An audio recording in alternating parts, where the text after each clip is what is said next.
Selamat siang dan salam sejahtera bagi kita semua. Nama saya Benediktus Reska M. Nenggolan, NPM 16510064 dari kelompok 13. Nah, pada saat ini kami kelompok 13 akan mempresentasikan hasil critical journal review kami, yaitu dengan topik activity based management.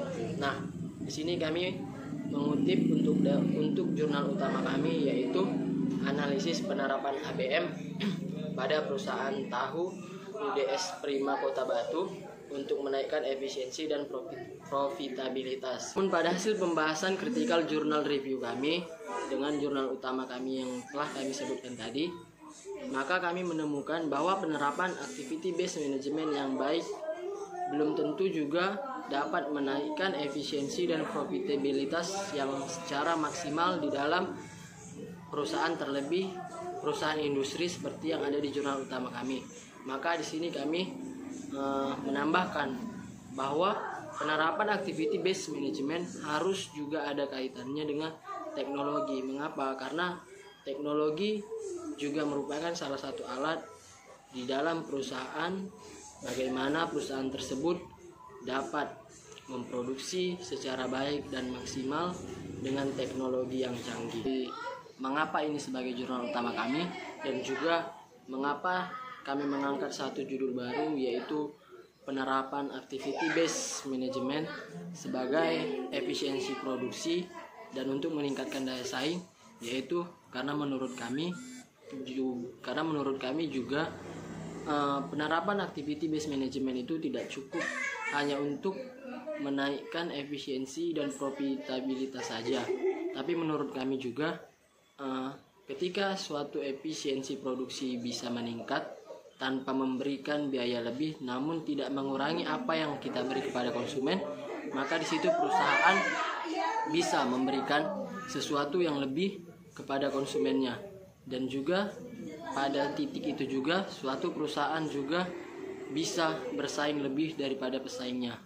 Nah, bagaimana untuk penerapan activity based management untuk mendobrak daya saing tersebut? Maka di sini kami menambahi satu variabel lain, yaitu merupakan teknologi. Mengapa teknologi?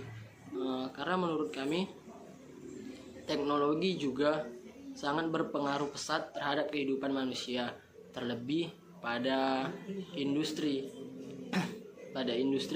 yang digunakan misalnya mesin-mesin produksi yang dari manual menjadi ke sistem otomatis atau melalui produksi mesin. Nah, dengan cara begitu produksi akan jauh meningkat lebih banyak dan juga lebih menghemat waktu. Sekian presentasi dari saya dan akan dilanjutkan oleh teman saya, Mesin Rambe.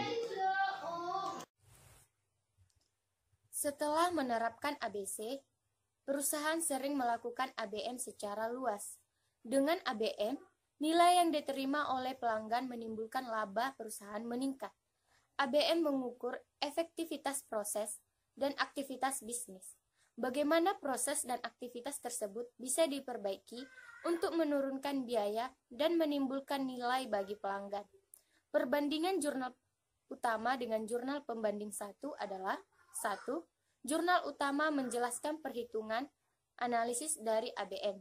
Yang kedua, jurnal utama hanya menjelaskan analisis ABM, sedangkan jurnal pembanding 1 menjelaskan hubungan dari ABM dengan ABC dan ABB. Yang ketiga, jurnal utama menjelaskan metode bersifat kualitatif dan dengan studi khusus. Sedangkan jurnal pembanding 1 tidak menjelaskan metode yang digunakan karena tidak menggunakan perhitungan. Terima kasih, akan dilanjutkan oleh teman saya, Dewi Manurung. Selamat siang, perkenalkan nama saya Dewi Simangunsong, NPM 17510285. Baik, saya akan melanjutkan hasil presentasi kami dari kawan kami Mesin, yaitu jurnal pembanding 3. Adapun dalam jurnal pembanding 3, judulnya yaitu Dampak dari Manajer Pengetahuan dalam Menggunakan Manajemen Informasi Akuntansi dan Manajemen Berbasis Aktivitas. Isi dalam ringkasan jurnal pembanding 3 yaitu dasar kegiatan dalam manajer untuk meningkatkan kinerja suatu perusahaan didukung oleh sistem informasi yang digunakan. Sistem pengetahuan manajer dapat ditingkatkan dengan adanya sistem informasi akuntansi yang memadai, di mana manajer harus mampu memiliki gaya atau pengetahuan yang dimiliki, mampu mengimplementasikan kinerja dengan menggunakan sistem informasi akuntansi. Sistem informasi akuntansi manajer sangat diperlukan oleh tim manajer. Sistem pengetahuan tentang informasi manajer didukung oleh 4 indikator. Yang pertama, latar belakang pendidikan formal. Yang kedua, pengalaman manajerial. Yang ketiga, aktualisasi diri. Yang keempat, pemahaman tentang konsep dasar akuntansi manajerial. Gaya manajerial dalam menggunakan informasi akuntansi yaitu dengan menggambarkan jalannya proses untuk mengimplementasi proses manajemen guna meningkatkan perusahaan yang lebih efektif dan efisiensi, termasuk di perusahaan nirlaba. Adapun kelebihan dalam jurnal pembanding ini yaitu jurnal pembanding ini memberikan gambaran yang jelas mengenai aktivitas penerapan sistem akuntansi manajemen. Yang kedua, memberikan adanya contoh mengenai data-data serta penerapan sistem akuntansi dengan cara pengumpulan data. Yang ketiga, jurnal pembanding ini mendeskripsikan style atau informasi yang dimiliki manajer sistem akuntansi. Kelemahan dalam jurnal pembanding 3 yang pertama, peneliti ini hanya berfokus pada perusahaan-perusahaan nirlaba, tidak menerapkan sistem informasi akuntansi pada perusahaan lainnya. Yang kedua, penelitian ini penulis hanya menentukan hasil uji regresinya saja tanpa memberitahu dari mana angka-angka itu diambil. Perbandingan jurnal utama dengan jurnal ketiga yaitu perbandingan jurnal utama dengan jurnal pembanding ketiga sama-sama menggunakan Activities Based Management atau ABM. Tetapi di dalam jurnal pembanding 3, manajer melakukan dengan sistem informasi akuntansi dalam perusahaan nirlaba. Sedangkan jurnal utama melakukan biaya produksi dengan meningkatkan efisiensi. Yang kedua, sama-sama dilakukan bersifat kualitatif, di mana dengan menggunakan studi kasus dan penghimpunan fakta dilakukan penelitian dengan tidak melakukan hipotesa. Baik, akan dilanjutkan oleh kawan saya. Terima kasih. Shalom bagi kita semua. Baiklah, selanjutnya saya akan melanjutkan penjelasan dari teman saya Dewi pada jurnal pembanding 3. Sebelumnya perkenalkan, nama saya Rebecca Naftali, MPM 17510302. Adapun judul pada jurnal pembanding ini adalah peningkatan efisiensi biaya produksi dengan metode Activity Based Management pada PT XYZ. Pada penelitian yang dilakukan pada jurnal ini, pentingnya Activity Based Management atau ABM menekankan pada pengendalian aktivitas melalui analisis aktivitas. Perusahaan melakukan analisis atas aktivitas produksi untuk merancang ulang aktivitas dengan menghilangkan aktivitas yang tidak memberikan nilai tambah, seperti pemindahan bahan, sehingga dapat mengecilkan biaya produksi pada perusahaan. Dengan menggunakan ABM yang merupakan aktivitas tidak bernilai tambah, maka penghematan dapat dilakukan oleh pihak manajemen. Maka dapat disimpulkan bahwa ABM dapat sebagai estimasi penghematan biaya yang akan terjadi untuk tahun yang akan datang. Adapun kelebihannya yang pertama, pada jurnal ini melakukan analisis penghematan pemindahan bahan sehingga biaya yang ditanggung oleh perusahaan untuk aktivitas ini bisa lebih kecil. Yang kedua, pada jurnal ini memberikan adanya penjelasan mengenai total biaya produksi melalui grafik yang disediakan. Yang ketiga, di dalam jurnal ini juga disediakan adanya tabel-tabel mengenai informasi upah pada perusahaan tersebut. Adapun kelemahannya, dalam jurnal ini peneliti hanya berfokus pada adanya penghitungan upah yang akan dilakukan dan juga biaya produksi. Lalu, adapun perbandingan antara jurnal utama dengan pembanding 3, dijelaskan bahwa keduanya sama-sama menggunakan metode Activity Based Management atau ABM dan keduanya juga sama-sama menyediakan informasi tentang total produksi atau penjualan di setiap tahunnya. Hanya saja pada jurnal utama ditampilkan dengan menggunakan tabel dan pada pembanding 3 ditampilkan melalui grafik. Baiklah, demikian penjelasan dari jurnal pembanding 3, selanjutnya akan dijelaskan oleh teman saya. Terima kasih. Baiklah, nama saya Lewita Referensiasi Ombing, NPM 18511007. Di sini saya akan melanjutkan hasil presentasi kelompok kami dengan jurnal pembanding yang berjudul Activity Based Management System Implementation in Higher Education Benefits and Challenge.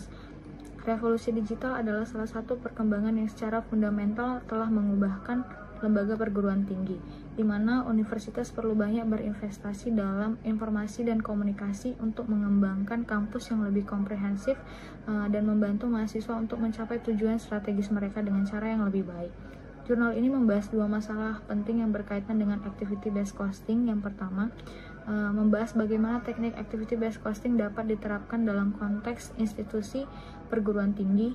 Yang kedua, membahas hambatan dan tantangan implementasi activity based costing di lingkungan perguruan tinggi.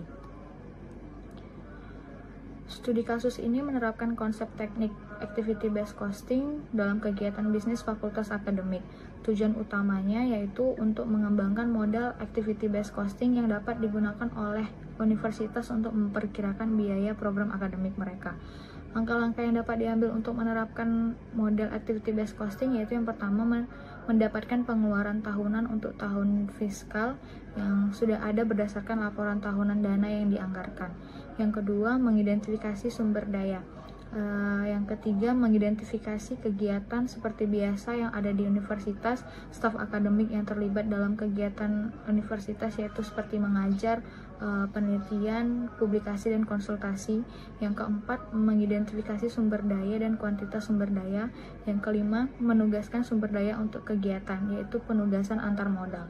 Yang keenam, mengidentifikasi objek biaya. Tujuan akhir dari penelitian ini adalah untuk memperkirakan program akademik dan biaya siswa per program. Oleh karena itu, objek biaya diidentifikasikan dalam penelitian ini adalah program dan mahasiswa. Langkah ketujuh, mengidentifikasi aktivitas dan jumlah aktivitas. Yang kedelapan, menetapkan aktivitas ke objek biaya yang merangkum biaya per program dan per mahasiswa. Kelebihan jurnal ini yaitu dapat digunakan untuk mendapatkan pemahaman yang lebih baik tentang hambatan, manfaat, batasan yang terkait dengan konsep activity based costing yang ada di lingkungan perguruan tinggi. Model ini dikembangkan dan ditunjukkan agar dapat berfungsi untuk penelitian yang lebih lanjut tentang penerapan konsep activity based costing, khususnya penggunaan biaya dalam evaluasi akademik, program, dan kegiatan akademik lainnya. Kelemahan dalam jurnal ini yaitu banyak data yang diperlukan dalam penelitian ini tidak tersedia, terutama dalam pengeluaran yang berkaitan dengan gaji dan tunjangan. Yang kedua, tidak tersedia data implementasi sistem activity based management sehingga para peneliti menggunakan persentase secara sederhana. Singkatnya, sistem informasi akuntansi universitas dalam jurnal ini tidak ada yang mendukung upaya sistem activity based management sehingga harus membutuhkan perombakan yang lebih besar dan membutuhkan waktu yang relatif lebih lama sebelum melakukan penelitian. Perkenalkan, nama saya Rini Sofiana Sianturi, NPM 185110005. Saya akan menjelaskan presentasi kami mengenai jurnal pembanding 7 dengan judul Implementing Activity Based Management, The Role of Organizational Values. Ringkasan jurnal, di dalam manajemen, salah satu metode yang digunakan adalah Activity Based Costing dan Activity Based Cost Management. Pengukuran kinerja didefinisikan sebagai proses identifikasi, akumulasi, pengukuran data, interpretasi, dan penyebaran. Tujuan utama diantaranya adalah untuk memberikan informasi tentang nilai dan proses perbaikan yang sedang berlangsung di organisasi. Kelebihan dan kelemahan jurnal pembanding 7. Kelebihannya yaitu menunjukkan bahwa harus ada perubahan dalam organisasi yang sedang berlangsung, proses sistem akhir seperti activity based costing. Dengan demikian kami mengetahui bahwa activity based costing sudah sepenuhnya dilaksanakan dan perubahan performance management system atau PMS sedang berlangsung dengan baik. Kelemahannya yaitu dalam kontingensi tidak dapat menjawab pertanyaan ketika organisasi perlu berubah, begitu juga dengan faktor-faktor yang mempengaruhi manajemen yang efektif. Maka dari itu, manajemen harus ada perubahan dan dapat dianalisis secara bersamaan sesuai dengan kompleksitas. Perbandingan jurnal utama dengan perbandingan jurnal 7, yaitu jurnal utama dengan jurnal pembanding 7 sama-sama menggunakan metode activity based management. Tetapi perbedaan jurnal utama dengan jurnal pembanding ini yaitu jurnal utama menganalisis aktivitas yang bernilai tambah tinggi dan yang memiliki nilai tambah rendah. Sedangkan dalam jurnal perbanding menganalisis aktivitas based cost management untuk menyelesaikan masalah biaya dan kemampuan untuk menyelesaikan peningkatan kinerja.